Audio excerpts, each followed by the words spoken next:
ನಮಸ್ಕಾರ ಎಲ್ರಿಗೂ. Balu smiles YouTube ಚಾನಲ್ಗೆ ನಿಮ್ಮೆಲ್ಲರಿಗೂ ಸ್ವಾಗತ. ನಮ್ಮ ಜೊತೆಗೆ ಇವತ್ತಿದ್ದಾರೆ ಶ್ರೀ ಮಂಜುನಾಥ್ ಕೊಳ್ಳೇಗಾಲರವರು. ನಮಸ್ಕಾರ. 3K ಕನ್ನಡ ಕವಿತೆ ಕಥನ ಬಳಗದಲ್ಲಿ ಮಂಜುನಾಥ್ ಕೊಳ್ಳೇಗಾಲರನ್ನು ನಾವು ಮೇಷ್ಟ್ರು ಅಂತಲೇ ಕರಿತೀವಿ. ಕಾರಣ ಇಷ್ಟೇ, ಪ್ರತಿ ವರ್ಷ ನಾವು ನಡೆಸುವಂಥ ರಾಜ್ಯೋತ್ಸವ ಸಂಭ್ರಮ ಕಾರ್ಯಕ್ರಮದಲ್ಲಿ ನಮ್ಮೆಲ್ಲರಿಗೂ ಗೈಡೆನ್ಸ್ ಆಗಿ ಸರಿ ತಪ್ಪುಗಳನ್ನು ತಿದ್ದುವಂಥ ಸಂಪನ್ಮೂಲ ವ್ಯಕ್ತಿಯಾಗಿ ನಮ್ಮ ಜೊತೆಗೆ ಪ್ರತಿ ವರ್ಷವೂ ಇದುವರೆಗೂ ಇದ್ದಾರೆ. ಹಾಗಾಗಿ ಇವರಿಗೆ ನಾವು ಮೇಷ್ಟ್ರು ಅಂತಲೇ ಕರಿತೀವಿ. ಸೊ ಮೇಷ್ಟ್ರೆ, ಕಾರ್ಯಕ್ರಮಕ್ಕೆ ನಿಮಗೆ ಮತ್ತೊಮ್ಮೆ ಸ್ವಾಗತ. ಧನ್ಯವಾದ. ಮೇಷ್ಟ್ರೆ, ನೀವು ಸಂಗೀತ ಭಾಳ ಚೆನ್ನಾಗಿ ಕಲ್ತಿದ್ದೀರಿ, ಹಾಡ್ತಿದ್ದೀರಿ ಸಹ. ಇದೆಲ್ಲ ನಿಮಗೆ ಹೇಗೆ ಒಂದು ಆಸಕ್ತಿ ಮೂಡಿತು? What is it like? ಸಂಗೀತ ನಿರ್ದಿಷ್ಟವಾಗಿ ನಾನು ಕುರಿತು ಕಲಿತಿದ್ದಲ್ಲ. ಅಂದರೆ ನನಗೆ ಬಾಲ್ಯದಿಂದ ಮನೆಯಲ್ಲಿ ಸಂಗೀತದ ವಾತಾವರಣ ಇತ್ತು. ನಮ್ಮ ತಾತ ಹಾಡ್ತಾಯಿದ್ರು. He was quite inspired by the veteran like Mysore Vasudevacharya ಅಲ್ಲ. ಸೊ ಅವರು ಹಾಡ್ತಾಯಿದ್ರು. ಮನೆಯಲ್ಲಿ ರೇಡಿಯೋ ಒಂದು ಬಹಳ ಮುಖ್ಯವಾದ ವಿಷಯ ಅಂತಂದರೆ ರೇಡಿಯೋ ಒಂದು ಕಾಲದಲ್ಲಿ ನಮ್ಮ ದಿನಚರಿಯನ್ನು ನಿಯಂತ್ರಿಸ್ತಾ ಇದ್ದಿದ್ದೆ. ಬೆಳಗ್ಗೆ 6 ಗಂಟೆಗೆ ಶುರು ಆದರೆ 10:30 ಬೆಳಗ್ಗೆ 10:30ವರೆಗೂ ಒಂದು, ಈ ರೀತಿ ಮಧ್ಯಾಹ್ನ, ಈ ರೀತಿ ಶಾಸ್ತ್ರೀಯ ಸಂಗೀತದ ಕಾರ್ಯಕ್ರಮಗಳು ಬರೋದು ಅಪ್ರಯತ್ನತಃ, ನಮಗೇನು ಪ್ರಯತ್ನನೇ ಇಲ್ಲದೆ ಅದು ಕಿವಿ ಮೇಲೆ ಬೀಳ್ತಾನೆ ಇರ್ತಿತ್ತು. ಜೊತೆಗೆ ಮನೆಯಲ್ಲೂ ಸಂಗೀತದಲ್ಲಿ ಆಸಕ್ತಿ ಇದ್ದವರೆಲ್ಲ ಇದ್ದರು. ಅದರಿಂದ ವಾತಾವರಣದಲ್ಲಿ ಇತ್ತು ಸಂಗೀತ. ಇದು ಒಂದು. ಇನ್ನೊಂದು, ನಮ್ಮ ಊರಿನಲ್ಲಿ, ನಮ್ಮ ಊರಿನ ಬೀದಿಗಳಲ್ಲಿ ಅಂತಂದರೆ ಇನ್ನೂ ಸರಿ ಹೋಗುತ್ತೆ, ಅಲ್ಲೂ ಸಂಗೀತದ ವಾತಾವರಣ ಇತ್ತು. ಹೇಗೆ ಅಂತಂದರೆ ಅಲ್ಲೂ ಅಷ್ಟೇ, ನಾವೇನು ಸಂಗೀತವನ್ನು ಕುರಿತು ಕೇಳೋದಾಗಲಿ ಕುರಿತು ಕಲಿಯೋದಾಗಲಿ ಅಲ್ಲ, ಅಷ್ಟಕ್ಕೆ ನಾವು ಬೀದಿಯಲ್ಲಿ ಆಟ ಆಡ್ಕೊತಿರ್ತಾ ಇದ್ವಿ ಹುಡುಗರು. ಆದರೆ ಆಗ ನೋಡಿ ಸಂಸ್ಕೃತಿ ಹೇಗಿತ್ತು ಅಂತಂದರೆ, ಈ ಮನೆಗಳಲ್ಲಿ ಹೆಣ್ಮಕ್ಕಳಿಗೆ, ಶ್ರೀಮಂತರ ಮನೆಗಳಲ್ಲಿ ಅದರಲ್ಲೂ ಸಂಗೀತ ಹೇಳಿಸೋರು. ಆವಾಗ ಮನೆಗಳಿಗೂ ಸಂಗೀತಗಾರರು ಬಂದು ಹೆಣ್ಣುಮಕ್ಕಳಿಗೆ ಸಂಗೀತ ಹೇಳ್ಕೊಡೋರು. ಅದರಿಂದ ನೀವು ಆ ಬೀದಿಯಲ್ಲಿ ಎಲ್ಲಿ ಹೋದ್ರೂ ಪ್ರತಿ ಒಂದು ಮನೆಯಿಂದಲೂ ಸಂಗೀತದ ಬಾಲಪಾಠಗಳು, ಸರಳ ವರಸೆ, ಜಂಟಿ ವರಸೆ ಈ ಥರ ಹೊಮ್ತಾ ಇರ್ತಿತ್ತು. ನಾವು ಸಂಗೀತವನ್ನು ಕುರಿತು ಕಲ್ತಿದ್ದಲ್ಲದೆ ಇದ್ರೂ ನಾವು ಆಟ ಆಡ್ತಾ ಇದ್ದಾಗ ಈ ಸಂಗೀತ ಪಾಠಗಳು ಕಿವಿಗೆ ಬೀಳ್ತಾ ಇರ್ತಿತ್ತು. ಆಮೇಲೆ ಬರ್ತಾ ಸ್ವಲ್ಪ ದಿವಸ ಆದಮೇಲೆ ಅದು ಸಂಗೀತದ ಬಗ್ಗೆ ಆಸಕ್ತಿ ಬರೋಕ್ಕೆ ಶುರು ಆದಮೇಲೆ ನಾನು ಸಂಗೀತ ಬಾಲಬೋಧೆ ಅಂತ R.R. ಕೇಶವಮೂರ್ತಿಗಳದು ಪುಸ್ತಕ ಇತ್ತು ನಮ್ಮ ಮನೆಯಲ್ಲಿ. ಅದು 2 ಭಾಗದಲ್ಲಿದೆ. ಒಂದು ಪಾರ್ಟ್ 1ನಲ್ಲಿ ಸರಳ ವರಸೆ, ಜಂಟಿ ವರಸೆ, ಅಲಂಕಾರ ಇವೆಲ್ಲ ಇರುತ್ತೆ. ಅದನ್ನು ನಾನು ಪ್ರಯತ್ನಪಟ್ಟು ನಾನೇ ಕಲ್ತ್ಕೊಳ್ಳೋಕ್ಕೆ ಶುರು ಮಾಡಿದೆ. ಅದು ಒಂದು ಪಾರ್ಟು. ಇನ್ನೊಂದು ಪಾರ್ಟು ನಮ್ಮ ತಾತ ಬಹಳ ಕ್ಯಾಶುವಲಾಗಿ ಆವಾಗಿವಾಗ ಥಿಯರಿ ಪಾರ್ಟನ್ನು ಹೇಳೋರು. ಥಿಯರಿ ಪಾರ್ಟು ಅಂತಂದರೆ ಅವರು ಅಷ್ಟೇ ಕೂತ್ಕೊಂಡು ನಾನು ಹೇಳ್ಕೊಡ್ತೀನಿ ಬಾ ಆ ಥರ ಅಲ್ಲ. ಈ ಥರ ಏನೋ ಪ್ರಶ್ನೆ ಬರುತ್ತೆ, ಕೇಳಿದ್ರೆ ಅವರು ಉತ್ತರ ಹೇಳೋರು. It was not very formal, ತುಂಬ ಕ್ಯಾಶುವಲ್ ಆಗಿ. ಆವಾಗ ಇವಾಗ 2 ಸ್ವರಗಳ ಮಧ್ಯ ವ್ಯತ್ಯಾಸ ಇರ್ಬೋದು, ಇಂಥದ್ದನ್ನು ಕೆಲವು ಹಾಡು ತೋರಿಸೋರು ಅಷ್ಟೇ. ಅಂದರೆ it is like knowledge in capsules, small capsules. So what was your age like? ಇದೆಲ್ಲ ನಾನು ಹೇಳ್ತಾ ಇರೋದು ನನ್ನ 5-6ನೇ ವರ್ಷದಿಂದ 15-16ನೇ ವರ್ಷದವರೆಗಿನ ಇದು. ಈ ಹಂತದಲ್ಲಿ ನಾನು ಸಂಗೀತದ ಬಗ್ಗೆ ಭಾಳ ಸೀರಿಯಸ್ಸಾಗಿ ಯಾವತ್ತೂ, ಆದರೆ ಸಂಗೀತ ಉದ್ದಕ್ಕೂ ಅಂತರ್ಗತವಾಗಿ ಬರ್ತಾನೆ ಇತ್ತು ಜೊತೆಗೆ ಒಂದಲ್ಲ ಒಂದು ರೀತಿ. ಅದಾದಮೇಲಿಂದ ಒಂದು ಸಲ ನನಗೆ ಇದು ಸಿಕ್ತು, ಇನ್ನೊಂದು ಗ್ರಂಥ R.R. ಕೇಶವಮೂರ್ತಿಗಳದು ರಾಗಲಕ್ಷಣ ಮತ್ತು ರಾಗಕೋಶ ಅಂತಂದ್ಬಿಟ್ಟು. ಅದರಲ್ಲಿ ಬೇರೆ ಬೇರೆ ರಾಗಗಳ ಪರಿಚಯ ಎಲ್ಲ ಇರುತ್ತೆ. ನನಗೆ ಆವಾಗಿಂದ ಈ ನೋಟೇಷನ್ಗಳನ್ನು ಓದಿ, ಸಂಗೀತದ ನೋಟೇಷನ್ಗಳನ್ನು ಓದಿ ಅದನ್ನು ವೋಕಲಾಗಿ ರಿಪ್ರೊಡ್ಯೂಸ್ ಮಾಡೋದು, ಅದು ಒಂದು ಆಸಕ್ತಿ ಬರೋಕ್ಕೆ ಶುರು ಆಯಿತು ನಾನೇ. ಆವಾಗ ಈ ಹಾಡುಗಳಿಗೆ ನೋಟೇಷನ್ ಬರೆದಿರೋದು ಹಾಡುಗಳನ್ನು ತೊಗೊಂಡು ಅದೇ ಥರ ಹೇಳೋಕ್ಕೆ ಪ್ರಯತ್ನ ಪಡೋದು, ಈ ಥರ ಎಲ್ಲ ಮಾಡ್ತಾ I really got into it. So ಇಷ್ಟು ನಾನು ಆಲ್ಮೋಸ್ಟ್ ನಾನು ಡಿಗ್ರಿಗೆ ಒಂದು 19 ವರ್ಷ ಆಗೋವರೆಗೂ ಇದೇ ಥರ ನಡೀತು. ಆಮೇಲಿಂದ ವಯಲಿನ್ ಕಲಿಬೇಕು ಅಂತ ಅಂದ್ಕೊಂಡೆ, ಯಾವುದಾದ್ರೂ ಇನ್ಸ್ಟ್ರೂಮೆಂಟ್ ಕಲಿಬೇಕು ಅಂತ. ಅದಕ್ಕೆ ಮುಂಚೆ ಕೊಳಲನ್ನು ನನ್ನಷ್ಟಕ್ಕೆ ನಾನೇ ನುಡಿಸೋದು ಕಲ್ತ್ಕೊಂಡಿದ್ದೆ. ವಯಲಿನ್ ಕಲ್ತ್ಕೋಬೇಕು ಅಂತ ಫಾರ್ಮಲ್ ಆಗಿ ಒಂದು 6 ತಿಂಗಳಾಯಿತು. ಅಷ್ಟೊತ್ತಿಗೆ ನಂದು ಡಿಗ್ರಿ ಮುಗಿದಿದ್ದರಿಂದ ನಾನು ಬೆಂಗಳೂರಿಗೆ ಬಂದುಬಿಡ್ಬೇಕಾಯಿತು. ಅದರಿಂದ ಫಾರ್ಮಲ್ ಎಜುಕೇಷನ್ನು ಸಂಗೀತದಲ್ಲಿ ಅನ್ನೋದು ಆಗಲೇ ಇಲ್ಲ. I am a little more than A bathroom singer and for less than A concert player ಅಂತ ಅನ್ಬೋದು. ಮಿಸ್ಟರ್ ನಿಮ್ಮ ಕೆರಿಯರ್ ಶುರುವಾಗಿದ್ದು ಹೈಕಲ್ ಮ್ಯಾಗ್ನೆಟಿಕ್ಸ್ ಸಂಸ್ಥೆಯಲ್ಲಿ. ಅದಾದಮೇಲೆ ನೀವು IBM ಅಲ್ಲಿ ಕೆಲಸ ಮಾಡಿದ್ದೀರಿ, ಸತ್ಯಂ ಕಂಪ್ಯೂಟರ್ಸಲ್ಲಿ ಕೆಲಸ ಮಾಡಿದ್ದೀರಿ, ಸದ್ಯಕ್ಕೆ ಇನ್ಫೋಸಿಸ್ ಮೈಸೂರಲ್ಲಿದ್ದೀರಿ. ಸೊ ನಿಮ್ಮ ಹವ್ಯಾಸಗಳು ಮತ್ತು ಈ ಕೆಲಸದ ನಡುವೆ ಹೇಗೆ ಒಂದು ಬ್ಯಾಲೆನ್ಸ್ ಮಾಡಲಿಕ್ಕೆ ಸಾಧ್ಯ ಆಗ್ತಿತ್ತು? Was there any glitches in between? Hical Magnetics ವಿಷಯ ನೀವು ಹೇಳ್ತಾ ಇರೋದ್ರಿಂದ ನಾವು ನಮ್ಮ ಪರಸ್ಪರ ಪರಿಚಯವನ್ನು ಅಲ್ಲಿಂದಲೇ ಶುರು ಮಾಡೋದು ಒಳ್ಳೆಯದು ಅಂತ ಅನಿಸುತ್ತೆ. ಯಾಕೆ ಅಂತಂದರೆ ಇವಾಗ ಅದು ಮುಂದಿಂದ ಬಿಡಿ, ಅದು ಮುಂದಿಂದ ನನ್ನ ಪ್ರಯಾಣ ಆಯಿತು. ಸ್ವಲ್ಪ ನಿಮ್ಮ ಪ್ರಯಾಣನೂ ನೋಡೋಣ ಇದೇ ದಾರಿ.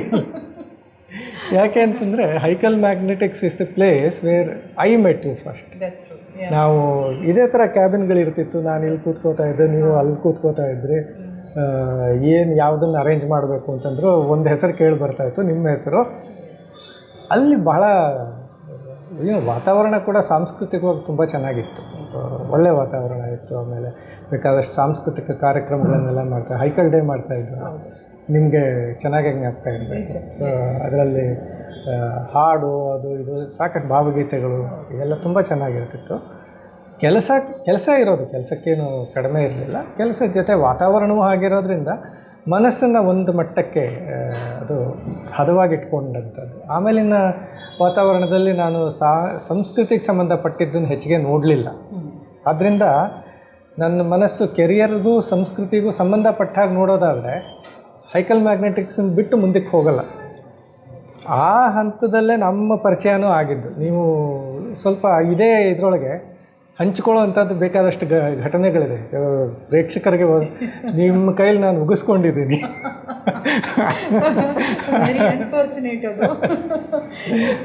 ಅನ್ಫಾರ್ಚುನೇಟ್ ಆರ್ ಫಾರ್ಚುನೇಟ್ ಉಗಿಸ್ಕೊಂಡಿದ್ದಂತೂ ಆಗಿದೆ.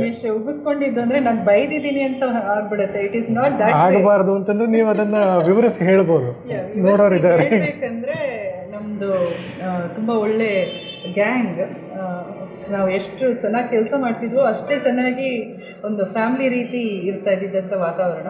ಸೊ ಎಲ್ಲ ಕಲೀಗ್ಸ್ ಎಲ್ಲ ಸೇರಿ ಒಟ್ಟಿಗೆ ಊಟಕ್ಕೆ ಹೋಗ್ತಿದ್ವಿ, ಒಬ್ರಿಗೊಬ್ರು ಕಾಯ್ತಾ ಇರ್ತಿದ್ವಿ ತಿಂಡಿ ತಿನ್ನಲಿಕ್ಕೆ, ಕಾಫಿಗೆ ಎಲ್ಲನೂ. ಹಿಂಗೆ ಒಂದು ಸಲ ಮೇಷ್ಟ್ರು ಫುಲ್ ವೈಟಲ್ಲಿದ್ದಾರೆ ಆ್ಯಂಡ್ ನಾನು ಕಾಫಿ ಕುಡಿತಾ ಇದ್ದೀನಿ. ಹಿಂಗೆ ನಮ್ಮ ಸ್ನೇಹಿತರೊಬ್ಬರು ಒಂದೇನೊಂದು ತಮಾಷೆ ವೆಂಕಿ, ಅಕಸ್ಮಾತ್ ವೆಂಕಿ ನೋಡ್ತಾ ಇದ್ರೆ ನೋಡ್ಬೋದು ಅವನು. ಎಸ್, ನನ್ನ ಫ್ರೆಂಡ್ ವೆಂಕಟೇಶ್ ಅಂತ ಅಂದ್ಬಿಟ್ಟು ಅವರು ಏನೋ ತಮಾಷೆ ಮಾಡಿದ್ರು. ಅವ್ರು ಯೂಶಲಿ ಹಾಗೆ ತಮಾಷೆ ಮಾಡ್ತಿರ್ತಾರೆ, ಬಟ್ ಅವತ್ತಿನ ದಿನ ಏನೋ ಜೋರಾಗಿ ಏನೋ ಹೇಳಿದ್ರು. ನಾನು ಆಗ್ತಾನೆ ಕಾಫಿ ಕುಡಿದಿದ್ದು ಬಾಯಲ್ಲಿ ಅದು ಫುಲ್ ಮೇಷ್ಟ್ರ ಶರ್ಟ್ ಮೇಲೆ, ಪ್ಯಾಂಟ್ ಮೇಲೆ, ಹೊಸ ಶರ್ಟ್ ಅನಿಸುತ್ತೆ, ಫುಲ್ ವೈಟ್, ಹಿಂಗೆ ಹಾರ್ಕೊಂಡು ಹೋಗಿ ಬಿತ್ತು. I am very sorry for that. But that became the talk of the town ಅವತ್ತಿನ ದಿನ. Talk of the town virtually. ಯಾತಕ್ಕೆ ಅಂತಂದರೆ ಅದು ಹೈಕಲ್ ಮ್ಯಾಗ್ನೆಟಿಕ್ಸನ್ ಕಾಂಪೌಂಡಲ್ಲಿ ಆಗ ಮುಗಿದಿದ್ದಲ್ಲ. ನಿಜ. ಯಾಕೆ ಅಂತಂದರೆ ವೈಟು ಸ್ನಾನ ಮಾಡೋಕ್ಕಾಗಲ್ಲ, ಮನೆಗೆ ಹೋಗಬೇಕು. ಇದನ್ನು ಹಾಕ್ಕೊಂಡು ಮನೆಗೆ ಹೋದರೆ ಯಾತಕ್ಕೆ ಏನಾಯಿತು ಅಂತ ಮನೇಲಿ ಕೇಳ್ತಾರೆ. ಥ್ಯಾಂಕ್ಫುಲಿ ನಂಗೆ ಇನ್ನೂ ಮದುವೆ ಆಗಿರಲಿಲ್ಲ ಆವಾಗ. ಮದುವೆ ಆಗಿತ್ತು ಆವಾಗ. ಇದ್ರು. ಸರಿ, ಉದ್ದಕ್ಕೂ ಮೆರವಣಿಗೆ, ಮನೆ ಒಂದು 2-3 ಕಿಲೋಮೀಟರ್ಸು ಉದ್ದಕ್ಕೂ ಮೆರವಣಿಗೆ ಹೋಗಿ ಎಲ್ಲ ಆಯಿತು. ಅಂದರೆ ಅದು ತುಂಬ ಚೆನ್ನಾಗಿತ್ತು ವಾತಾವರಣ, ಬಹಳ ಸೊಗಸಾಗಿತ್ತು. ನೀವು ಹೈಕಲ್ಗೆ ಸೇರಿದ್ದು ನಾ ಸೇರಿ ಸ್ವಲ್ಪ ದಿವಸ ಆದಮೇಲೆ, ಸ್ವಲ್ಪ ದಿನ 1999 ನಾ ಸೇರಿದ್ದು. ನಾನು ಸೇರಿದ್ದು 97. ಅದಕ್ಕೆ ಮುಂಚೆ ಎಲ್ಲಿದ್ರಿ? ಸ್ವಲ್ಪ ನಿಮ್ಮ ಪರಿಚಯವನ್ನು ಹೇಳಿದ್ರೆ. ಹೈಕಲ್ ಮ್ಯಾಗ್ನೆಟಿಕ್ಸ್ಗಿಂತ ಮುಂಚೆ ಒಂದು ಸಣ್ಣ ಕಂಪನಿ ಅದು. It was a trading setup. So Nataraj sir ಅವ್ರಿಗೆ ನಾನು ಸೆಕ್ರೆಟರಿ ಆಗಿದ್ದೆ. ಹೋಲ್ ಆ್ಯಂಡ್ ಸೋಲ್ ಇಬ್ಬರೇ ಆಫೀಸಲ್ಲಿ. ಸೊ ನನ್ನ ಕೈಯಲ್ಲಿ ಒಂದು ಕೀ, ಅವ್ರ ಕೈಯಲ್ಲಿ ಒಂದು ಕೀ. ಅದಾಗಿ I work with him for about 1.5 years. Then I joined Hical Magnetics. So by the way, just not to cut the topic, ಒಂದು ಇನ್ಸಿಡೆಂಟ್ ಏನಾಯಿತು ಹೈಕಲ್ ಮ್ಯಾಗ್ನೆಟಿಕ್ಸಲ್ಲಿ ಅದನ್ನ ಇಟ್ಕೊಂಡು ಇವತ್ತಿಗೂ ನಾವು ರೇಗಿಸೋದುಂಟು. ದಟ್ಸ್ ಆಲ್ಮೋಸ್ಟ್ 30 years ನಾವು ಟು ದಟ್ ಇನ್ಸಿಡೆಂಟ್. 30 years. ಆದರೆ ನೋಡಿ, ತಪ್ಪು ಮಾಡೋದು ಮನುಷ್ಯನಿಗೆ ಸಹಜ. ಅದು ಇನ್ನೊಂದು ಸಲ ಮಾಡಿದ್ದೀನಿ ಅಲ್ಲ, ಈಗಲೂ ಎಲ್ಲರ ಮುಂದೆ ಸಾರಿ ಕೇಳಿ ಆಗಿದೆ. ಆದರೆ ಅದಾಗಿ ಇನ್ನೊಂದು ತಿಂಗಳಿಗೋ ಏನೋ ಆದಮೇಲೆ ಇನ್ನೊಂದು ಸಲ ನನ್ನ ಮೇಲೆ ಸಾಂಬಾರು ಚೆಲ್ಲಿದ್ದು. ಅಯ್ಯೋ ದೇವ್ರೆ, ನಿಜ. ಮತ್ತೊಂದ್ಸಲ ಊಟಕ್ಕೆ ಕೂತಾಗ, ಊಟಕ್ಕೆ ನಿಂತ್ಕೊಂಡು ಊಟ ಮಾಡ್ತಾ ಇದ್ದಿದ್ದ. ಹೌದು, ಕೂಡ್ಲಿಕ್ಕೆ ಸೀಟ್ಗಳು ಫುಲ್ ಆಗಿತ್ತು ಅಂತ ಕ್ಯಾಂಟೀನಲ್ಲಿ. ಹೌದು, ಊಟ ಮಾಡಬೇಕಾದ್ರೆ. ಮೇಷ್ಟ್ರೆ ನೀವೇ ಹೇಳಿ, ಅದು ಇನ್ಸಿಡೆಂಟ್. ನನಗೆ ಸಾಂಬಾರು ಚೆಲ್ಲಿದ್ದು ಮಾತ್ರ ಗೊತ್ತಿದೆ, ಬಟ್ ಅದು ಹೆಂಗೆ ಚೆಲ್ಲದೆ ಏನು ಮಾಡಿದೆ ನನಗೆ ನೆನಪಲ್ಲಿ ಇಲ್ಲ. ನೀವು ಸಾಂಬಾರು ಚೆಲ್ಲಿದ್ದಷ್ಟು ನಿಮಗೆ ಗೊತ್ತಿದೆ ಅಲ್ವಾ, ಸಾಂಬಾರು ಚೆಲ್ಲಿಸ್ಕೊಂಡಷ್ಟೇ ನನಗೂ ಜ್ಞಾಪಕ. ಅವಾಗ ಐ ರಿಮೆಂಬರ್ ವೆಂಕಿ ಹೇಳೋದು, ನಿಮ್ಮದು ಚೆಲ್ಲೋ ಅಂತ ಒಂದು ಏನು ಪರಂಪರೆ ಮುಗೀತಾ ಇಲ್ಲ. ಸಾಂಬಾರು ಚೆಲ್ತೀರಿ, ಕಾಫಿ ಚೆಲ್ತೀರಿ, ಏನೇನು ಚಟ್ನಿ ಚೆಲ್ತೀರ, ಏನೇನು ಚೆಲ್ತೀರ. ಆಮೇಲೆ ವೆಂಕಿ ರೂಪ ಇದ್ದಾಳೆ ಕಣ, ಎಲ್ಲಿ ಹುಷಾರು. ಇದೆಲ್ಲ ಇತ್ತು, ತುಂಬ ಚೆನ್ನಾಗಿತ್ತು ಅವಾಗ. ಮತ್ತು ಆಮೇಲೆ ಹೈಕಲ್ ಬಿಟ್ಟ ಮೇಲೆ ನಾವು ಆಲ್ಮೋಸ್ಟ್ ಇವತ್ತು ನೀವು ಏನೇನು ಆಗಿದ್ದೀರಿ, ಏನೇನು ಮಾಡ್ತಾ ಇದ್ದೀರಿ, ಕೆರಿಯರ್ ಬಿಟ್ಟು ಬೇರೆ ಸಾಹಿತ್ಯ ಅಥವಾ ಸಾಂಸ್ಕೃತಿಕ ಕ್ಷೇತ್ರದಲ್ಲಾಗಲಿ, ಸಮಾಜಮುಖಿ ಕೆಲಸಗಳಲ್ಲಾಗಲಿ, ನೀವು ಇವತ್ತು ಏನಾಗಿದ್ದೀರಿ ಆ ಮುಖ ಆವಾಗಲೂ ಇತ್ತು, ನನಗೆ ಪರಿಚಯ ಇರಲಿಲ್ಲ. We did not know each other in this respect. ಆದ್ದರಿಂದ ನನಗಿನ್ನೂ ಕುತೂಹಲ ಇದೆ, ಆ ಪರಿಚಯವನ್ನು ಸ್ವಲ್ಪ ನೀವು ಮಾಡಿಕೊಡ್ಬೇಕು ಅಂತಂದ್ಬಿಟ್ಟು ನನಗೂ ನೋಡುಗರಿಗೂ. ಆ್ಯಕ್ಚುಲಿ ಇನ್ಫ್ಯಾಕ್ಟ್ ಹೇಳಬೇಕಂದ್ರೆ the same thing applies to you as well. ನಾವು ಅಲ್ಲಿ ಇರಬೇಕಾದ್ರೆ ನನಗೆ ನೀವು ಭಾಳ ಚೆನ್ನಾಗಿ ಹಾಡ್ತೀರಿ ಅಂತ ಮಾತ್ರ ಗೊತ್ತು. ಆ್ಯಂಡ್ ಈಗ ನಮಗೇನಾದರೂ ಒಂದು ಕನ್ನಡದ ಒಂದು ಸೂಚನೆ ಇದೆ, ಒಂದು ನೋಟಿಸ್ ಇದೆ, ಅಥವಾ anybody for that matter, HR ಇಂದ ಆಗಿರ್ಬೋದು, ಫಿನಾನ್ಸಿಂದ ಆಗಿರ್ಬೋದು, ಏನಾದರೂ ಒಂದು ಡಾಕ್ಯುಮೆಂಟ್ ಇದೆ ಕರೆಕ್ಷನ್ ಮಾಡಬೇಕು ಅಂದರೆ ಎಲ್ಲರೂ ನಿಮ್ಮ ಹತ್ರನೇ ಬರ್ತಿರಬೇಕಿತ್ತು. ಸೊ ಅಷ್ಟು ನೀವು ಪಂಡಿತರು ಅನ್ನೋದು ಆ ಒಂದು ಲೆವೆಲ್ಗೆ ಅಷ್ಟೇ ಗೊತ್ತಿತ್ತು. ಅಷ್ಟು ಮಟ್ಟಿಗೆ ಹಿಡಿತದಲ್ಲಿ ಇಟ್ಕೊಂಡಿದ್ದೆ RPN. ಸೊ ಆ ಲೆವೆಲ್ಲಿಗೆ ವಿ ನೋ ಯು. ನನ್ನ ಬಗ್ಗೆ ನಾನು ಹೇಳ್ಕೋಬೇಕು ಅಂದರೆ, ಸಾಹಿತ್ಯದ ಕುರಿತು ನನಗೆ ಒಲವು ಅಂತ ಮೂಡಿದ್ದು ಕನ್ನಡ ಕವಿತೆ ಕಥನ ಬಳಗ ಶುರುವಾದ ಮೇಲೆ. ಆಮೇಲೆ ಅಂದರೆ ಹೈಕಲ್ ಬಿಟ್ಟಾದಮೇಲೆ ಒಂದು ಕಂಪ್ನಿಲಿ ನಾನು ಕೆಲಸ ಮಾಡ್ತಿದ್ದೆ, ದಟ್ ಈಸ್ ಕಾಲ್ಡ್ ಯೋಕೋಗಾವಾ ಅಂತ ಒಂದು ಕಂಪ್ನಿ ಜಾಯಿನ್ ಮಾಡಿದೆ, ಜಾಪನೀಸ್ ಫರ್ಮ್. ಅದರ ನಂತರ ಐ ಜಾಯಿನ್ಡ್ ಆಸಿಪ್ಯಾಕ್ ಅನ್ನೋ ಒಂದು ಕಂಪನಿ. ಅಲ್ಲಿ ನನಗೆ ಸುಮಾರು ಟೈಮ್ ಸಿಗ್ತಾ ಇತ್ತು. ಆಫೀಸ್ ಕೆಲಸ ಮಾಡೋದಕ್ಕೆ ಕೆಲಸ ಕಮ್ಮಿ ಇರ್ತಿತ್ತು, ಬಟ್ ಸಮಯ ತುಂಬ ಜಾಸ್ತಿ ಇರ್ತಿತ್ತು. ಸೊ ಇರೋ ಟೈಮಲ್ಲಿ ಏನು ಮಾಡಬೇಕು ಅಂತ ಗೊತ್ತಾಗದೆ ಒಂದು 4 ಲೈನ್ ಬರೆಯೋದು, ಒಂದು ಸ್ವಲ್ಪ ಏನೋ ಓದೋದು, ಅವಾಗೆಲ್ಲ ಆರ್ಕುಟ್ ಇರ್ತಿತ್ತು ಆ ಟೈಮಲ್ಲಿ. ಸೊ ಆರ್ಕುಟಲ್ಲಿ ಅಂದರೆ ಅರೌಂಡ್ 2005. It's around that. ಆ ಟೈಮಲ್ಲಿ ಬರಿಬೇಕಾದ್ರೆ ನಾನು ನನಗಲ್ಲಿ ಫಸ್ಟ್ ಆರ್ಕುಟ್ನ ಇಂಟ್ರೊಡ್ಯೂಸ್ ಮಾಡಿಸ್ಕೊಟ್ಟಿದ್ದೆ ನನ್ನ 2 ಸ್ನೇಹಿತೆಯರು, ರಜನಿ ಮತ್ತು ವನಜ ಅಂತ. ಅವರಿಬ್ಬರು ಮೂಲತಃ ಮಲಯಾಳಂನವರು, ಬಟ್ ಕನ್ನಡನ ಅವ್ರಿಗೆ ನನ್ನ ಫ್ರೀ ಟೈಮ್ ಇರ್ತಿತ್ತು, because we were in the same cabin, 3 ಜನ ಅಲ್ಲೇ ಕೂರ್ತಿದ್ವಿ. ನನ್ನ ಕೈಲಿ ಕನ್ನಡ ಹಾಡುಗಳನ್ನ ಹಾಡಿಸ್ಕೊಂಡು they use to enjoy. So ಭಾಳ ಚೆನ್ನಾಗಿ ಕನ್ನಡ ಹಾಡುಗಳನ್ನ ಇಷ್ಟಪಡೋಕ್ಕೆ ಶುರು ಮಾಡಿದ್ರು. ಆರ್ಕುಟ್ಗೆ ಇಂಟ್ರೊಡ್ಯೂಸ್ ಆದಮೇಲೆ ನಾನು ಹೇಳಿದೆ, ನಾನೊಂದು ಗ್ರೂಪ್ ಕ್ರಿಯೇಟ್ ಮಾಡ್ತೀನಿ, ಅದರಲ್ಲಿ ನಾನು ನಿಮ್ಮನ್ನೇ ಮೆಂಬರ್ಸ್ ಆಗಿ ಮಾಡ್ತೀನಿ ಅಂತ ಹೇಳಿ ಅವರಿಬ್ಬರು ಮೆಂಬರ್ಸ್ ಆದರು. ಆ್ಯಂಡ್ ದೆನ್ ನಾನು ಕವಿತೆ ಬರೆದು ಒಂದು 4 ಸಾಲು 5 ಸಾಲು ಅವ್ರಿಗೆ ಓದ್ತಾ ಇದ್ದೆ. ಅದು ಅವ್ರಿಗೆ ಅರ್ಥನೂ ಆಗ್ತಿರ್ಲಿಲ್ಲ, ಬಟ್ ಅವ್ರಿಗೆ ಎಕ್ಸ್ಪ್ಲೈನ್ ಮಾಡಿ ಹೇಳ್ತಿರ್ತಿದ್ದೆ ಇದು ಹೀಗೆ ಅಂತ. ಅವ್ರ ಸಿಸ್ಟಮ್ಗೆ ಹೋಗಿ ನಾನೇ ಲೈಕ್ ಹೊತ್ಕೊಳ್ತಾ ಇದ್ದೆ, ಅವರಿಬ್ಬರದ್ದು ಸಿಸ್ಟಮ್ಗೆ ಹೋಗ್ಬಿಟ್ಟು ಮತ್ತೆ ಇನ್ನೊಂದು ಹಾಕಿ ಇನ್ನೊಂದು ಅವ್ರಿಗೆ ಹೇಳೋದು, ಲೈಕ್ ಮಾಡೋದನ್ನು, ಕಾಮೆಂಟ್ ಹಾಕು, ನೈಸ್ ಅಂತ ಹಾಕು, ನಿಂಗೆ ಏನು ಅರ್ಥ ಆಗಲಿಲ್ಲ ಬರೀ ನೈಸ್ ಅಂತ ಹಾಕು ಸಾಕು ಅಂತ. So this was my beginning of Kannada ಕವಿತೆ ಕಥನ ಅಂತ ಹೇಳ್ಬೋದು. ಸೊ ಇದಾದಮೇಲೆ ಸುಮಾರು ಜನ ಆ ಒಂದು ಗ್ರೂಪ್ನ ಇಷ್ಟಪಡೋಕ್ಕೆ ಶುರು ಮಾಡಿದ್ರು. ಸುಮಾರು ಜನ ಅದರಲ್ಲಿ ಮೆಂಬರ್ಸ್ ಆಗ್ತಾ ಬಂದರು ಆ್ಯಂಡ್ ಕವಿತೆಗಳನ್ನ ಪೋಸ್ಟ್ ಮಾಡ್ತಾ ಬಂದರು. ನನಗೆ ನೋಡ್ತಿದ್ದಂಗೆ ಅದು ಹೇಗೆ ಇಷ್ಟು ದೊಡ್ಡದಾಗಿ ಆ ಟೈಮಲ್ಲಿ ಬೆಳೀತು ಅಂತ ಗೊತ್ತೇ ಆಗಲಿಲ್ಲ. ಒಂದು ಟೈಮಲ್ಲಿ ದೇ ಸೆಡ್, ಓಕೆ ನಾವೆಲ್ಲ ಒಂದು ಸೇರೋಣ, ಮಾತಾಡೋಣ, ಎಲ್ಲಾದರೂ ಒಂದು ಮೀಟಪ್ ಮಾಡೋಣ ಅಂತ ಹೇಳಿದ್ರು. ಸೊ ಇದೊಂದು ಸ್ವಲ್ಪ ನನಗೆ ಗಾಬರಿ ವಿಚಾರ. ಯಾವತ್ತೂ ಈ ಸೋಷಿಯಲ್ ಮೀಡಿಯಾ ಅಂತ ಬಂದಾಗ ಯಾರನ್ನೂ ಮುಖ ಪರಿಚಯ ಯಾರದೂ ಇಲ್ಲ. ಸೊ ಹೋಗಿ ಹೇಗಪ್ಪ ಮೀಟ್ ಮಾಡೋದು ಇವ್ರನ್ನ ಅನ್ನೋದೊಂದು ಭಯ. ಬಟ್ ಆದರೆ ನಮ್ಮ ಜೊತೆಗೆ ಅನುಪಮ ಹೆಗಡೆ ಅಂತ ಒಬ್ರು ಇದ್ರು, ಅವರು ಲಾಯರ್. ಸೊ ಅವರು ಬರ್ತೀನಿ ಅಂತ ಹೇಳಿದ್ರು. ಸೊ ಅವ್ರು ಬರ್ತೀನಿ ಅನ್ನೋ ಒಂದು ಧೈರ್ಯದ ಮೇಲೆ ಓಕೆ ನೋಡೋಣ ಏನಾಗುತ್ತೆ ಅಂತ ಹೇಳಿಬಿಟ್ಟು ಐ ಅಗ್ರಿ ಟು ಇಟ್. ಮತ್ತು ನಾವೊಂದು 12 ಜನ 13 ಜನ we met up at Cafe Coffee Day ಮಲ್ಲೇಶ್ವರಮಲ್ಲಿ. ಸೊ ಅಲ್ಲಿ ಮೀಟ್ ಮಾಡಿದಾಗ ಒಬ್ಬೊಬ್ಬರಾಗೆ ಬಂದರು. For my utter surprise it was like ಒಬ್ಬರು ಮುಂಬೈಯಿಂದ ಬಂದಿದ್ದರು, ಅಶೋಕ್ ಶೆಟ್ಟಿ ಅವರು. ಆ್ಯಂಡ್ JV ಮುನೇಂದ್ರ ನಾಯ್ಡು ಅವರು ಚಿಕ್ಕಬಳ್ಳಾಪುರದಿಂದ ಬಂದಿದ್ದರು. Then we had Satish Nayak ಭದ್ರಾವತಿಯಿಂದ ಬಂದಿದ್ದರು.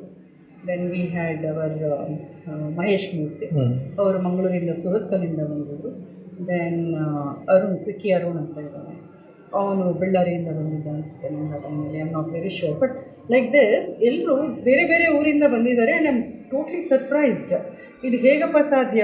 ಇದನ್ನು ಈ ಒಂದು ಗ್ರೂಪ್ನ, ಈ ಒಂದು ಇಂಟರ್ಯಾಕ್ಷನ್ಸ್ನ ಇಷ್ಟು ಸೀರಿಯಸ್ ಆಗಿ ತಗೊಂಡು ಯಾರಾದರೂ ಟಿಕೆಟ್ಸ್ ತೊಗೊಂಡು ಫ್ಲೈಟ್ ಇಟ್ಕೊಂಡು ಓವರ್ನೈಟ್ ಜರ್ನಿ ಮಾಡ್ಕೊಂಡು ಬರ್ತಾರಾ ಹೀಗೆ ಒಂದು ಮೀಟಪ್ ಮಾಡಲಿಕ್ಕೆ ಅಂತ. And that was the beginning. ನಮ್ಮ 3K ಕನ್ನಡ ಕವಿತೆ ಕಥನದ್ದು ಒಂದು ಮೊದಲ ಆರಂಭ ಅದೇ ಆಗಿದ್ದು. ಅಲ್ಲಿಂದ ಇಲ್ಲಿವರೆಗಿನ ಜರ್ನಿ ಆರ್ಕುಟಿಂದ ಫೇಸ್ಬುಕ್ಕಿಂದ ಫೇಸ್ಬುಕ್ ಗ್ರೂಪು. ಈಗ ಫೇಸ್ಬುಕ್ ಗ್ರೂಪ್ ಅಷ್ಟಾಗಿ ಆ್ಯಕ್ಟಿವ್ ಇಲ್ಲ, ಯಾಕಂದರೆ ಎಲ್ಲರೂ ತಮ್ಮ ವಾಲ್ಗಳ ಮೇಲೇ ಅದನ್ನು ಅವರ ಕವಿತೆ ಕವನಗಳನ್ನು ಅವರ ಆರ್ಟಿಕಲ್ಸ್ನ ಅಷ್ಟು ಚೆನ್ನಾಗಿ ಪೋಸ್ಟ್ ಮಾಡ್ಕೊಳ್ತಾರೆ. ಸೊ ಅದಾಗಿ ನಾವು ರಾಜ್ಯೋತ್ಸವ ಸಂಭ್ರಮ ಅಂತ ವರ್ಷಕ್ಕೊಂದು ಸಲ ಮಾಡ್ತೀವಿ. ಬಟ್ ನಮ್ಮ ಕೋರ್ ಟೀಮ್ ಏನಿದೆ ಅದು ನಿಜವಾಗ್ಲೂ ಇವತ್ತಿಗೂ ಸಹ ಅಷ್ಟೇ ಒಟ್ಟಿಗಿದೆ, ಅಷ್ಟೇ ಸ್ಟ್ರಾಂಗ್ ಆಗಿದೆ. ವಾನರ ಸೇನೆ ಅಂತ ಅನ್ಬೋದು, that never grows old. Yes ಹಾಗನ್ಬೋದು. ಬಟ್ ನೆಕ್ಸ್ಟ್ ನೀವು ನಮ್ಮ ಜೊತೆ ಅದು ನಮ್ಮ ಕನ್ನಡ ಕವಿತೆ ಕಥನ ಶುರುವಾದಾಗಿಂದ ಇವಾಗಿನವರೆಗೂ ನೀವು ನಮ್ಮ ಜೊತೆಗೇ ಇದ್ದೀರಿ. ಪ್ರತಿ ವರ್ಷ ನೀವು ನಮ್ಮ ಸಂಭ್ರಮದಲ್ಲಿ ಪಾಲ್ಗೊಳ್ತೀರಿ, ನಮಗೆ ಸರಿ ತಪ್ಪುಗಳನ್ನ ತಿದ್ದು ಹೇಳ್ತೀರಿ. ಸೊ ನೀವಿದ್ದೀರ ಅನ್ನೋ ಒಂದು ಧೈರ್ಯ ಅಂತೂ ನಮಗೆಲ್ಲರಿಗೂ ಖಂಡಿತ ಇದೆ. So I very very thankful to you. ಅದಕ್ಕೆ ನಾನು ಖಂಡಿತವಾಗ್ಲೂ ನಮ್ಮ ಇಡೀ ಗ್ರೂಪ್ ನಿಮಗೆ ಚಿರಋಣಿಯಾಗಿರ್ತೀವಿ. Thank you so much. ಈಗ ನೋಡಿ, ಸೋಷಿಯಲ್ ಮೀಡಿಯಾ ಸೊಗಸುಗಳಲ್ಲಿ ಇದು ಒಂದು. ಇವತ್ತು ಸೋಷಿಯಲ್ ಮೀಡಿಯಾ ಯಾವ ಥರ ಆಗೋಗಿದೆ ಅಂತಂದರೆ ಬರೀ ಪರಸ್ಪರ ಕೆಸರೆರಚಾಡೋದು, ಇದು ಮಾಡೋದು, ಕೆಟ್ಟ ಮಟ್ಟದ ರಾಜಕೀಯ. ಇದು ಸೋಷಿಯಲ್ ಮೀಡಿಯಾ ಯಾವತ್ತೂ ಹೀಗೆ ಇರಲಿಲ್ಲ.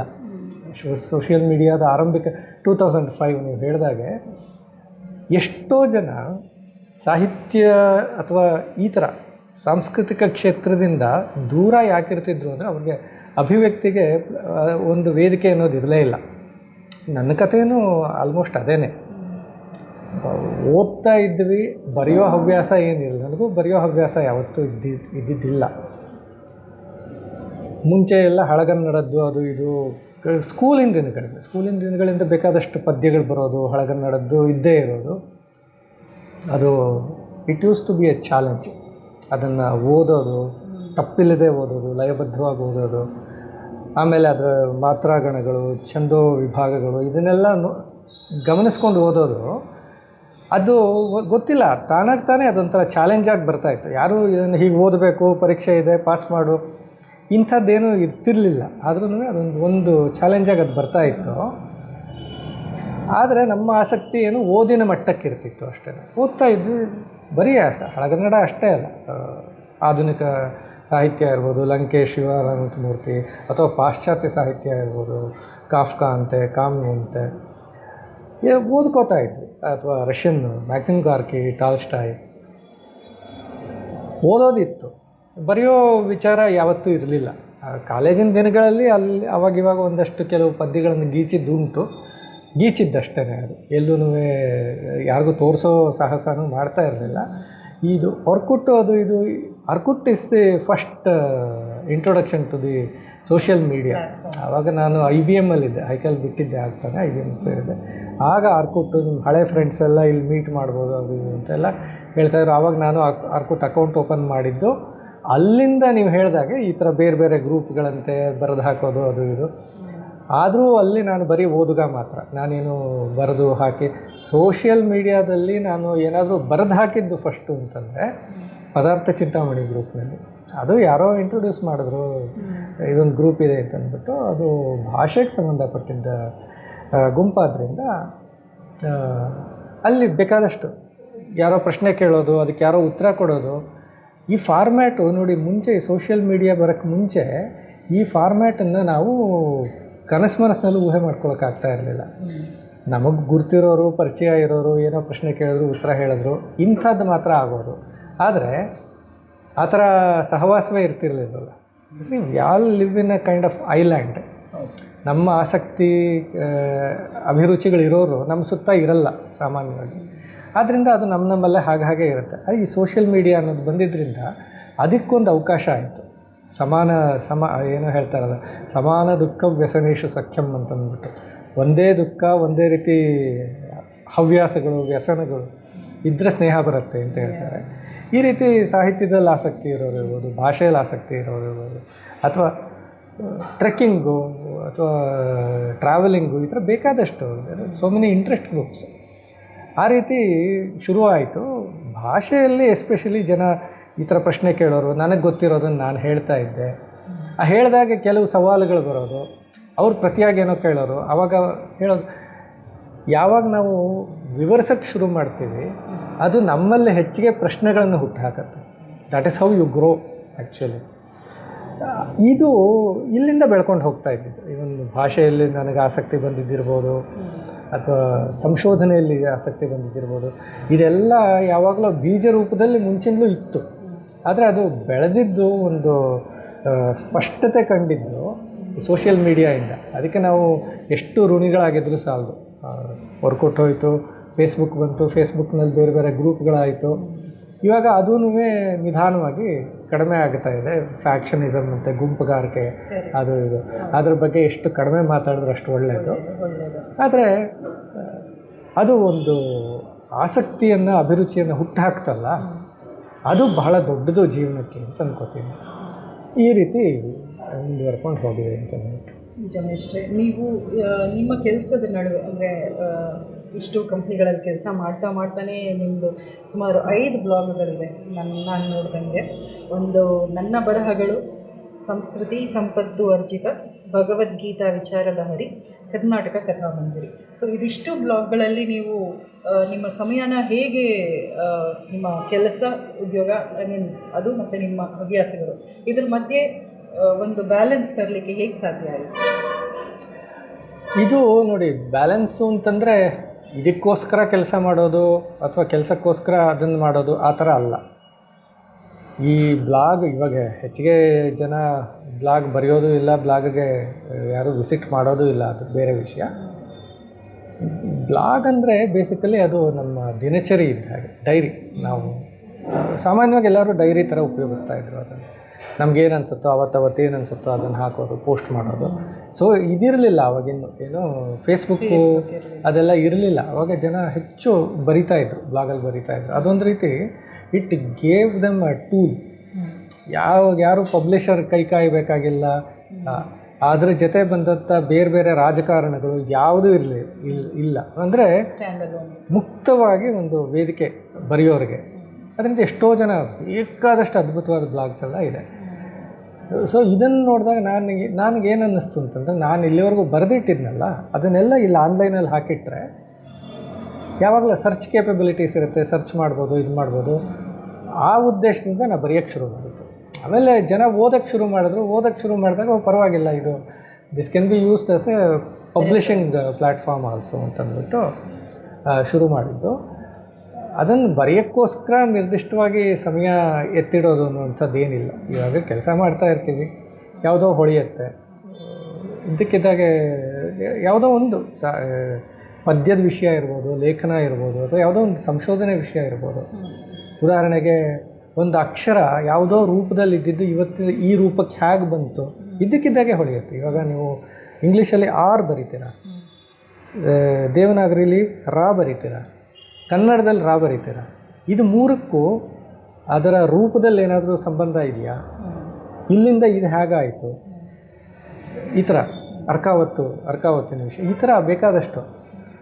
ಅದನ್ನು ಯೋಚನೆ ಮಾಡೋದಕ್ಕೇನು ನೀವು ಸಪ್ರೇಟ್ ಆಗಿರೋ ಟೈಮ್ ಏನು ಬೇಕಾಗಿಲ್ಲ. ಆಫೀಸ್ನಲ್ಲಿ ಕೆಲಸ ಮಾಡ್ತಾನೋ ಆ ಯೋಚನೆ ಮಾಡ್ಬೋದು, ಊಟ ಮಾಡ್ತಾನೋ ಯೋಚನೆ ಮಾಡ್ಬೋದು.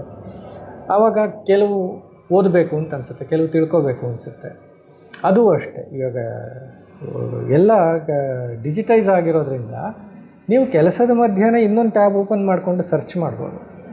ಮುಂಚಿನ ಥರ ಲೈಬ್ರರಿಗೆ ಹೋಗಿ ಪುಸ್ತಕವನ್ನೇ ಹುಡುಕಿ ಓದಬೇಕು ಅನ್ನೋದಿಲ್ಲ. ಆದ್ದರಿಂದ ಈ ಅಭ್ಯಾಸ ಅಂತನ್ನೋದು ಅದಕ್ಕೆ ನಿರ್ದಿಷ್ಟವಾಗಿರೋ ಟೈಮ್ ಇರಬೇಕು ಅನ್ನುವಂಥದ್ದು ಬರಲ್ಲ. ಬ್ಯಾಲೆನ್ಸಿಂಗ್ ಅನ್ನೋವಂಥ ಪ್ರಶ್ನೆ ಬರೋದೇ ಇಲ್ಲ. ಆಸಕ್ತಿಯೇ ನಿಮಗೆ ಮುಖ್ಯ. ಆಸಕ್ತಿ ಇದ್ದರೆ ತನ್ನಷ್ಟಕ್ಕೆ ತಾನು ನಡ್ಕೊಂಡು ಹೋಗುತ್ತೆ. ಎಷ್ಟೋ ಸಲ ಕೆಲಸ ಮಾಡ್ತಾ ಇರೋ ಕೆಲಸಕ್ಕೆ ಸಂಬಂಧಪಟ್ಟಾಗಿರೋ ವಿಷಯಗಳನ್ನೇ ಇದಕ್ಕೆ ಲೀಡ್ ಮಾಡುತ್ತೆ, ಅಂಥದ್ದು ಆಗತ್ತೆ. ಆಮೇಲೆ ನಿರ್ದಿಷ್ಟವಾಗಿ ಓದಬೇಕು ಅಂತಂದಾಗ ಅದಕ್ಕೆ ಒಂದು ಸಪ್ರೇಟ್ ಟೈಮ್ ಇಟ್ಕೊಂಡು ರಾತ್ರಿ ಒಂದು ಗಂಟೆನೋ 2 ಗಂಟೆ ಕಾಲನೋ ಅದಕ್ಕೋಸ್ಕರ ಇಟ್ಕೊಳ್ಳೋದು, ಓದೋದು ಇಂಥದ್ದು. ನೋಡಿ, ಇದೆಲ್ಲ ಮಾಡೋಕ್ಕೆ ಶುರು ಮಾಡಿದ್ಮೇಲೆ ನನ್ನ ಓದು ತುಂಬ ನಿರ್ದಿಷ್ಟವಾಗ್ಬಿಟ್ಟಿದೆ. ಮುಂಚೆ ಯಾವುದಾದ್ರೂ ಒಂದು ಗ್ರಂಥವನ್ನು, ಕಾದಂಬರಿಯನ್ನು, ಕಥೆಯನ್ನು ಇಟ್ಕೊಂಡು ಅದನ್ನು ಓದಬೇಕು ಅಂತ ಓದ್ತಾ ಇದ್ದೆ. ಇವಾಗ ಆ ಥರ ಅಲ್ಲ. ಯಾವುದೋ ಒಂದು ವಿಷಯ ಬರುತ್ತೆ, ಆ ವಿಷಯದ ಬಗ್ಗೆ ಹೆಚ್ಚಿಗೆ ತಿಳ್ಕೋಬೇಕು ಅಥವಾ ಸಂಶೋಧನೆ ಮಾಡಬೇಕು ಅನ್ನೋದು ಬರುತ್ತೆ. ಆವಾಗ ಅದನ್ನು ಹುಡ್ಕೊಂಡು ಹೋಗೋದು, ಅದಕ್ಕೆ ಸಂಬಂಧಪಟ್ಟಾಗ ಇನ್ನೊಂದು ಪುಸ್ತಕ ಮತ್ತೊಂದು, ಅದನ್ನೆಲ್ಲ ನೋಟ್ ಮಾಡಿರೋ ಸೈಡ್ ನೋಟ್ಸ್ ಮಾಡಿಡೋದು, ಆ ಪುಸ್ತಕದಿಂದ ಈ ಪುಸ್ತಕಕ್ಕೆ ರೆಫರೆನ್ಸ್ ಬರೆದಿಡೋದು, ಇಂಥ ಕೆಲಸಗಳು. ಇದು ಒಂದು ರೀತಿ ಚೇತೋಹಾರಿಯಾಗಿರುತ್ತೆ. ನೀವು ಕೆಲಸದಿಂದ ಸುಸ್ತಾಯಿತು ಅಂತಂದರೆ ದಿಸ್ ಒನ್ ರಿಜುವಿನೇಟ್ಸ್ ಯು. ಈ ರೀತಿ ಆದ್ದರಿಂದ ಅದು ಬ್ಯಾಲೆನ್ಸಿಂಗು ಅನ್ನೋದಕ್ಕಿಂತ ಒಂದು ರೀತಿ it is kind of resting place. ಸಾಹಿತ್ಯ ಇರ್ಬೋದು, ಸಂಗೀತ ಇರ್ಬೋದು, that acts as A resting place. ಒಬ್ಬೊಬ್ರಿಗೆ ಒಂದೊಂದು ಥರ ಇರುತ್ತೆ. ನೀವು ಕತೆ ಕವನಗಳನ್ನು ಬರೆಯೋದ ಗ್ರೂಪ್ ಮಾಡಿಕೊಂಡ್ರಿ, ಅದನ್ನು ಆರ್ಗನೈಸ್ ಮಾಡಿದ್ರಿ, ಸಾಹಿತ್ಯ ಚಾರಣಗಳನ್ನು ಮಾಡಿದ್ರಿ, ಕಾವ್ಯ ಸಂಚಾರ ಅಂತ ಅದರ ಬಗ್ಗೆ ಸ್ವಲ್ಪ ಹೇಳ್ಬೋದು ನೀವು ಅಂತ ಅನ್ಸುತ್ತೆ. ಒಂದು 3-4 ಆಯಿತು ಅಂತ ಅನ್ಸುತ್ತೆ ಅಲ್ಲ? 3-4 ಆಯಿತು ಕಾವ್ಯ ಸಂಚಾರ ಮಾಡಿದ್ವಿ. ಮೆಸ್ಟ್ರಿ, ನಾವು ಕಾವ್ಯ ಸಂಚಾರ ಅಂತ ಮಾಡಿದ್ದು ಏನು ಬರಲಿಲ್ಲ ತಡ್ರಿ. ನಾವು ಮಾಡಿದಕ್ಕೆ ನಗ್ತಾ ಇದ್ದೀರಾ ಅಥವಾ ಕುಕ್ಕರ್ ಸೌಂಡಿಗೆ ನಗ್ತಾ ಇದ್ದೀರಾ ಗೊತ್ತಾಗ್ತಿಲ್ಲ ನನಗೆ. ಎನಿವೇಸ್, ನಾವು ಕಾವ್ಯ ಸಂಚಾರ ಅಂತ ಓಕೆ ಸೀರಿಯಸ್ ಟಾಪಿಕಲ್ಲಿ ನಗಿಸ್ಬಾರ್ದು. 1999 ಹೀಗೆ ಆಗಿದ್ದು. ಹೌದು, ಅವತ್ತು ಸಾಂಬಾರ್ ಚೆಲ್ದಾಗ ಇದನ್ನು ದೂರ ಇಟ್ಟುಬಿಡಿ ಯಾವುದಕ್ಕೂ. ಸೊ ನಾವು ಕಾವ್ಯ ಸಂಚಾರ ಅಂತ ಮಾಡಿದ್ದು 2-3 ಕಾರಣಗಳಿಂದ. ಒಂದು, ಫೇಸ್ಬುಕ್ ಆವಾಗ ಅಷ್ಟಿನ್ನೂ ಪಬ್ಲಿಸೈಸ್ ಆಗಿರಲಿಲ್ಲ. ನಮ್ಮ ಗ್ರೂಪ್ 3K ಏನಿದೆ ಅದು ಜನರಿಗೆ ಇನ್ನೂ ಪರಿಚಯ ಮಾಡಿಸ್ಕೊಡ್ಬೇಕಿತ್ತು. ಅದಾಗಿ ನಾವು ಕನ್ನಡ ಕವಿತೆ ಕಥನ ನಮ್ಮದೇನು ಕೋರ್ ಟೀಮ್ ಇದೆ, ಆ ಕೋರ್ ಟೀಮ್ ಜೊತೆಗೆ ಕಾವ್ಯ ಸಂಚಾರ ಅಂತ ಮಾಡಿದ್ದು ನಾವು ಮೈಸೂರಲ್ಲಿ. ಫಸ್ಟ್ ಮೈಸೂರಲ್ಲ, ಮಂಗಳೂರಲ್ಲ, ಮೈಸೂರು. ಆ್ಯಂಡ್ ಅದಾದ ನಂತರ ನಾವು ಹೋಗಿದ್ದು ಮಂಗಳೂರಿಗೆ, ಸೂರತ್ಕಲ್ಗೆ, ಉಡುಪಿ. ಸೂರತ್ಕಲ್ ಅಂದ ತಕ್ಷಣ ಮಹೇಶ್ ಮೂರ್ತಿ ಹೆಸರು ಜ್ಞಾಪಕ ಬರಬೇಕು. ಕರೆಕ್ಟ್. ಸೊ ನಾವು ಕಾವ್ಯ ಸಂಚಾರ ಅಂತ ಮಾಡ್ಕೊಂಡು ಬಂದಿದ್ದು 2-3 ಕಾರಣಗಳಿಂದ. ಒಂದು ಬಂದು ಆವಾಗ ಇನ್ನೂ ಫೇಸ್ಬುಕ್ ಅಷ್ಟು ಪಬ್ಲಿಸೈಸ್ ಆಗಿರಲಿಲ್ಲ, ಫೇಮಸ್ ಆಗಿರಲಿಲ್ಲ. ಮತ್ತು 3K ಗುಂಪನ್ನು ಸಹ ನಾವು ಮಾರ್ಕೆಟಿಂಗ್ ಮಾಡಬೇಕಾಗಿತ್ತು. ಆ ಟೈಮಲ್ಲಿ ನೀವು ಕನ್ನಡ ಕವಿತೆಗಳನ್ನು ಬರೀರಿ, ಇಲ್ಲಿ ಓದೋವಂಥ ಒಂದು ಗುಂಪಿದೆ, ಅದನ್ನು ಓದಿ ನಿಮಗೆ ಪ್ರತಿಕ್ರಿಯೆ ಕೊಡುವಂಥ ಒಂದಷ್ಟು ಜನ ಇದ್ದಾರೆ. ಸೊ ಇದ್ರ ಬಗ್ಗೆ ನಾವು ಹೇಳೋದಕ್ಕೆ ಸುಮಾರು ಕಡೆ ಹೋಗಿ ಬರಬೇಕಾಗುತ್ತೆ. ಸೊ ಅದಾಗಿ ನಾವು ಮೊದಲಿಗೆ ಹೋಗಿದ್ದು ಮೈಸೂರಿಗೆ. ನಂತರ ಮಹೇಶ್ ಮೂರ್ತಿ ಸೂರತ್ಕಲ್ರವರ ಸಾರಥ್ಯದಲ್ಲಿ ಸೂರತ್ಕಲ್ಲಲ್ಲಿ, ಉಡುಪಿಯಲ್ಲಿ, ಮಂಗಳೂರಲ್ಲಿ ಇಂಥ ಜಾಗಗಳಲ್ಲಿ ಸಹ ನಾವು ಹೋಗಿ ನಮ್ಮ 3K ಬಗ್ಗೆ ಹೇಳಿ, ಅಲ್ಲಿರುವಂಥ ಸ್ಟೂಡೆಂಟ್ಸ್ ಜೊತೆಗೆ ಮಾತಾಡಿ ಆ್ಯಂಡ್ ಸಮಾನ ಮನಸ್ಕರ ಜೊತೆಗೆ ಹಂಚಿಕೊಂಡು ನಮ್ಮ ವೇದಿಕೆ ಈ ಥರದ ಒಂದು ಇದೆ, ಪ್ಲ್ಯಾಟ್ಫಾರ್ಮ್, ಆನ್ಲೈನ್ ಪ್ಲ್ಯಾಟ್ಫಾರ್ಮ್ ಇದೆ, ಯೂಸ್ ಮಾಡಿಕೊಡಿ ಅಂತ ಹೇಳೋದು ಒಂದು ಅವಕಾಶ ಆಗ್ತಿತ್ತು. ಸೊ ನಮ್ಮ ಜೊತೆಗೆ ನೀವು ಸಹ ಬಂದಿದ್ದೀರಿ. ಸೊ ನಿಮ್ಮ ಅನುಭವ ಮಂಗಳೂರಿನಲ್ಲಿ ಫಸ್ಟು ಅನಿಸುತ್ತೆ ನಾವು ಬಂದಿದ್ದಲ್ಲ. ಇಲ್ಲ, ಮೈಸೂರಲ್ಲಿ ಮಾಡಿದಾಗಿದ್ದೆ, ಮೈಸೂರಲ್ಲಿದ್ದೆ. ಆಮೇಲೆ ಮಂಗಳೂರಲ್ಲಿ ಬಂದಿದ್ದು. ಮಂಗಳೂರಿನಲ್ಲಿ ನಾವು ಲಯನ್ಸ್ ಕಮ್ಮಟ ಎಲ್ಲ ಕಮ್ಮಟ ಎಲ್ಲ ಮಾಡಿದ್ವಲ್ಲ, ಕಮ್ಮಟ ಮಾಡಿದ್ವಿ. ಕವಿಗೋಷ್ಠಿ ಕೂಡ ನಡೀತು ಅಂತ ಅನ್ಸುತ್ತೆ ಆವಾಗ, ಇಫ್ ಐ ರಿಮೆಂಬರ್. ಆಮೇಲೆ ನನಗೆ ಚೆನ್ನಾಗಿ ಜ್ಞಾಪಕ ಇರೋದು ಪಣಂಬೂರು ಬೀಚ್ಗೆ ಹೋಗಿದ್ದು, ತುಂಬ ಚೆನ್ನಾಗಿತ್ತು, ಅದು ಭಾಳ ಒಳ್ಳೆ ಇದು. ಆಮೇಲಿಂದ ಇವರನ್ನು ಭೇಟಿ ಮಾಡಿದ್ವಿ, ನಂದಾವರ ದಂಪತಿಗಳನ್ನು ಭೇಟಿ ಮಾಡಿದ್ವಿ. ಒಳ್ಳೆ ಒಂದು ರೀತಿ ಎನ್ರಿಚಿಂಗ್ ಎಕ್ಸ್ಪೀರಿಯನ್ಸು. ಆಗ ನನಗೆ ನಿಮ್ಮ 3K ಬಳಗದ ಒಂದು ಕಾರ್ಯ ಸಾಮರ್ಥ್ಯ ಏನು ಅಂತನ್ನೋದು ನನಗೆ ಈಗಲೂ ನಮ್ಮ ಮಾತುಕತೆಗಳಲ್ಲಿ ಏನಾದರೂ ಒಂದನ್ನು ಆರ್ಗನೈಸ್ ಮಾಡಬೇಕು, ಅದು ಇದನ್ನು 3K ವಾನರ ಸೇನೆ ಇದೆಯಲ್ಲ, ಸಹಾಯ ತಗೊಳ್ಳೋದು ಅಂತ ಬರುತ್ತೆ, ಮಾತು ಸಾಮಾನ್ಯವಾಗಿ ಬರುತ್ತೆ. ರೂಪ ಹತ್ರ ಒಂದು ಸಲ ಮಾತಾಡೋಣ, ಒಂದು 3K ವಾನರ ಸೇನೆ ಇದ್ಮೇಲೆ ಯಾವುದಕ್ಕೆ ಹೆದರ್ಕೋಬೇಕು. ಹೌದು, I always remember them as that fondly. So ಒಂದು ಸಲ ಹೇಳಿ ಬರೆದೂ ಇದ್ದೆ ಅದನ್ನು, ಈ ವಾನರ ಸೇನೆಗೆ ಯಾವತ್ತೂ ವಯಸ್ಸಾಗೋದಿಲ್ಲ ಅಂತಂದ್ಬಿಟ್ಟು. I wish them that they live as young as ever. ಅದು ಇದೆ. ಪ್ರತಿ ಸಲ ನೀವು ರಾಜ್ಯೋತ್ಸವಗಳನ್ನು ಆಚರಣೆ ಮಾಡ್ತೀರಾ, ಆಮೇಲಿಂದ ಸಾಧಕರನ್ನು ಗುರುತಿಸಿ ಸನ್ಮಾನ ಮಾಡ್ತೀರಾ, ಬೇರೆ ಬೇರೆ ಕ್ಷೇತ್ರದಲ್ಲಿರೋ ಸಾಧಕರನ್ನು.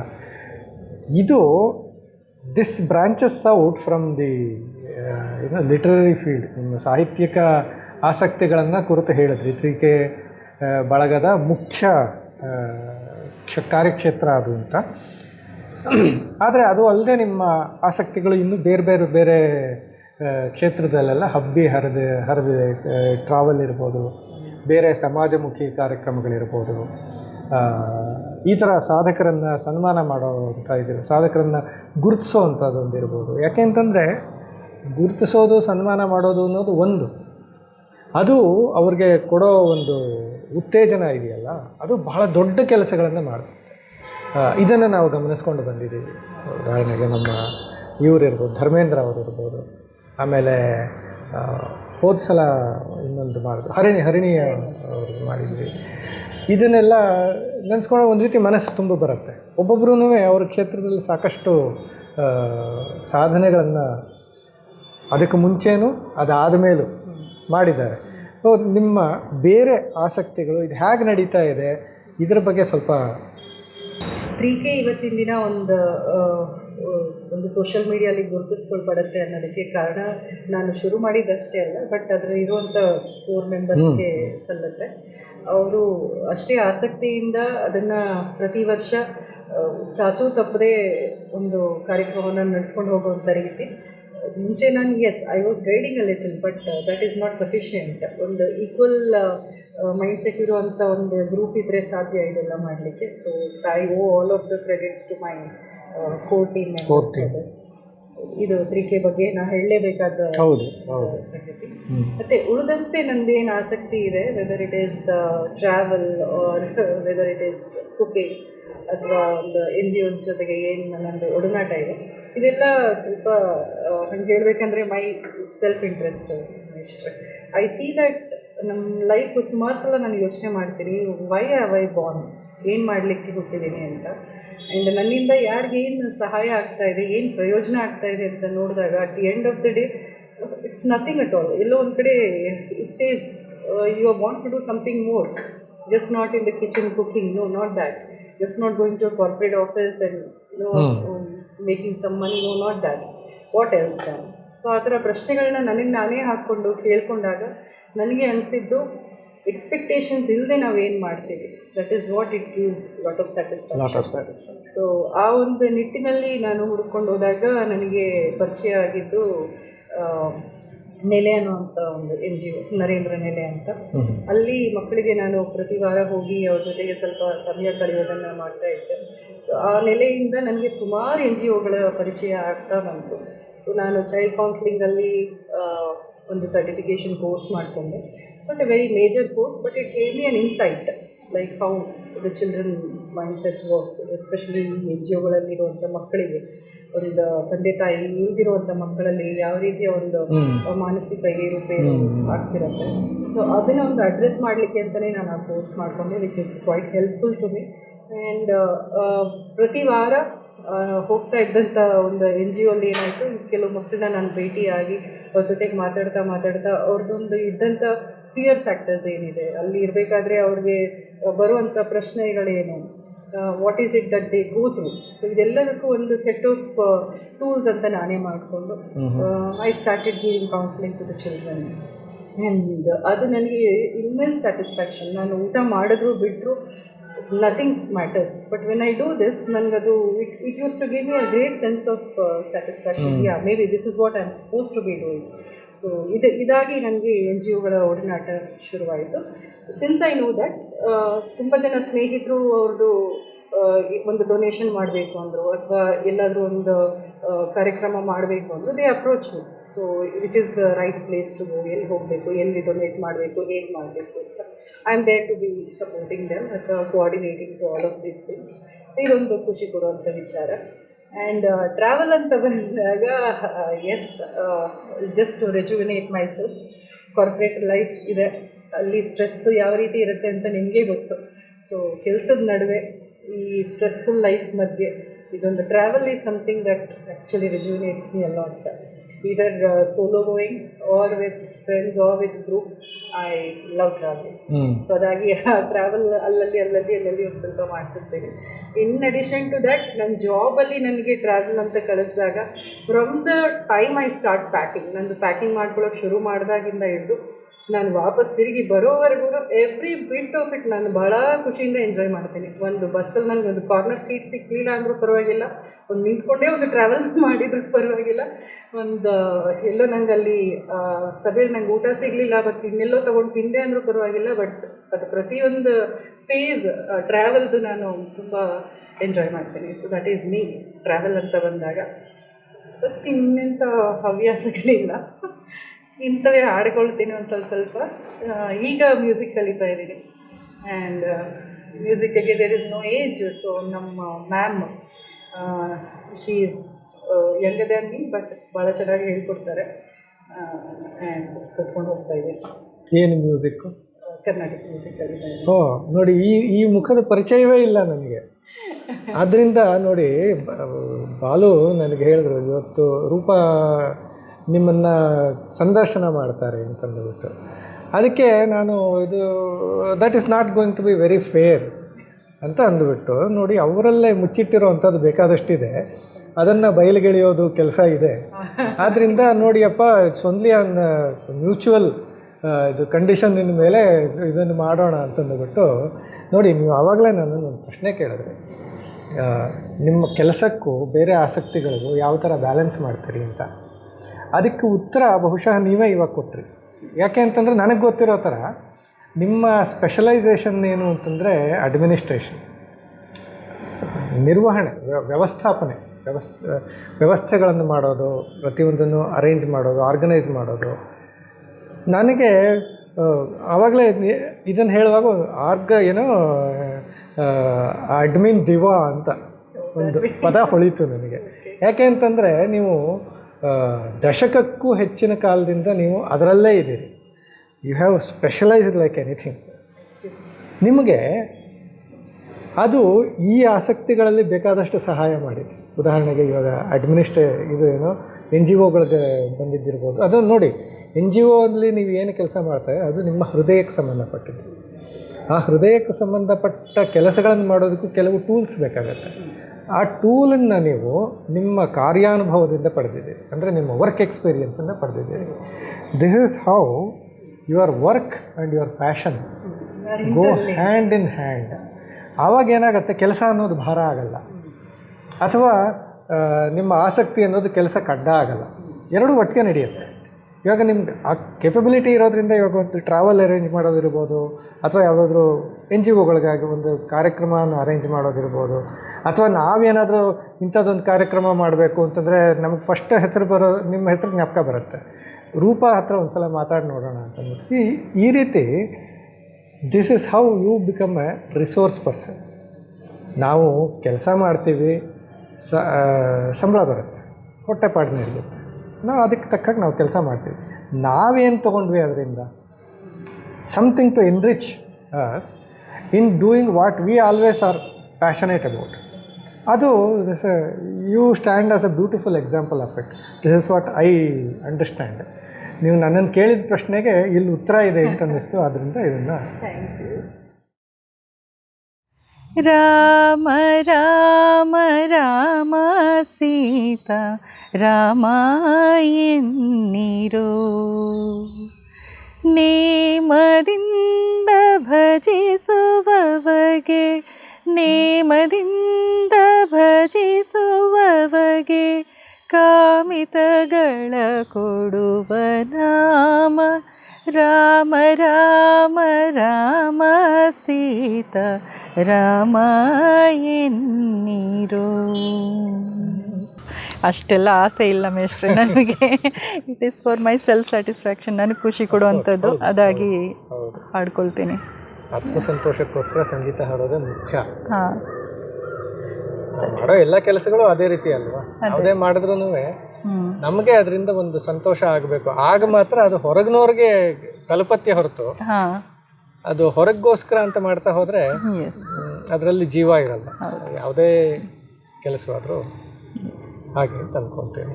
ಇಟ್ಟಂಗೆ ಇರುವೇನು ಹರಿಯೇ ನರ ಹರಿಯೇ.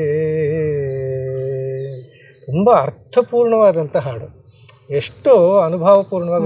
ಸಣ್ಣ ಶಾಲ್ಯೋದನ ಬೆಣ್ಣೆ ಕಾಸಿದ ತುಪ್ಪ ಚಿನ್ನದ ಅರಿವಾಣದೊಡು ಭೋಜನ ಘನ್ನ ಮಹಿಮ ನಿನ್ನ ದಯೆಯು ತಪ್ಪಿದ ಮೇಲೆ ಕದನ್ನಕ್ಕೆ ಬಾಯ ಬಿಡಿಸುವೆ ಹರಿಯೇ.